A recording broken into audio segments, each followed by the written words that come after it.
Assalamu alaikum, dear viewers. In this captivating video, we follow the personal journey of a Vietnam sister who stumbled upon Islam during her study travels. Through her experiences in various countries, she learned about the strict concept of God in Islam, and how Muslims do not compromise their values for anything. Watch as she shares the moment she found guidance in Islam, after a powerful realization about the nature of God. My name is Marwa. Today, I am going to tell you about my reverse story. Are you ready? Alright, let's get started. To begin with, I grew up in an agnostic family who worshipped Buddha as part of the culture. Although they did not consider themselves to be Buddhists, they worshipped all these idols because their ancestors were doing the same thing. However, they kind of believe in someone that is higher than them. When I was in elementary school, my dad used to drink a lot, and that was part of our culture. Men would drink, and no one would tell them that drinking is a bad thing to do. So, I used to make dua to God to stop my dad from drinking. One day, my aunt overheard my dua and was laughing so hard. She told every single person around the family that I was making that dua and said that even if my dad drank, it was his choice. God would not do anything to him. However, I always believed inside of me that God is the most powerful and that he can do anything. He knows what is in someone's mind, and of course, he can change someone's will. As I grew up a little bit more and reached high school, an incident happened to me. My grandfather passed away, and in my culture, when a person passes away, sometimes they wait until a certain time to bury the dead body. They don't bury right away and leave the dead body on a bed.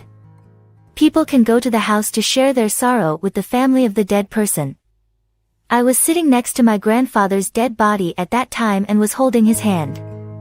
I remember telling myself that I believed in the hereafter. The hereafter is real, and I believe that there's destiny and a higher power. When I was 17, I moved to the US to study.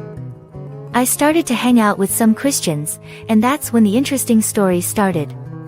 My friends sometimes asked me to go to church with them, and of course, I went just because I was curious. At that time, I was 17. For the first time, I heard someone directly and bluntly talking to me about God. When I was back home in Vietnam, people talked about destiny, the higher power, someone called the sky, and the sun, but they never talked about God directly. But since I was young, I always believed that there must be someone who's managing this life, managing my destiny, creating my destiny. So, when I heard about God, I was excited and interested in knowing more. I decided to become a Christian first because that was the only religion I knew at the moment that talked about God. My first college was in California, and after studying there for a while, I decided to transfer to a better university. The school that I applied for was the University of Minnesota because they had a very good program that I was majoring in. I actually did not even think that I would get accepted because it was super competitive, but I ended up being there, alhamdulillah. Whenever I thought about how smooth the process was, subhanallah, I saw how Allah made it easy for me to make a step closer to Allah. I ended up being in Minnesota at that time, and guess what? There is a huge Muslim community in Minnesota. I found out that there is a religion called Islam. To give you a little bit of background on how much knowledge I had about Islam, when I was in Vietnam, I never met a Muslim in my life. There was no mosque in the city where I lived. It was a small town. I never met any Muslims. When I was in Vietnam, I did not make friends with any Muslims, and the same was true when I was in California.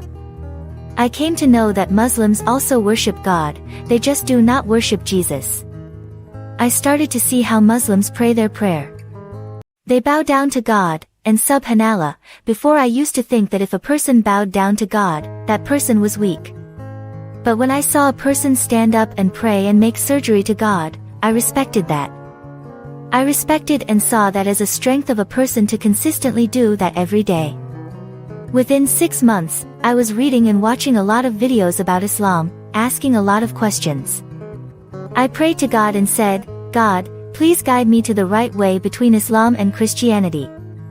About the same day or the next day, I came across a video where Jesus was crucified and he cried out to God, "My God, why have you forsaken me?" As I was watching the video, I realized that Jesus was talking to someone else and asking God to save him. I asked myself, if Jesus was God, then who was he talking to? This video was not even made by a Muslim, but it made me accept Islam because of its strict concept of God and the belief in worshipping only Allah. Alhamdulillah. Thanks for watching. Please show your love and support by just liking and subscribing to our channel and hitting the little bell to receive notifications.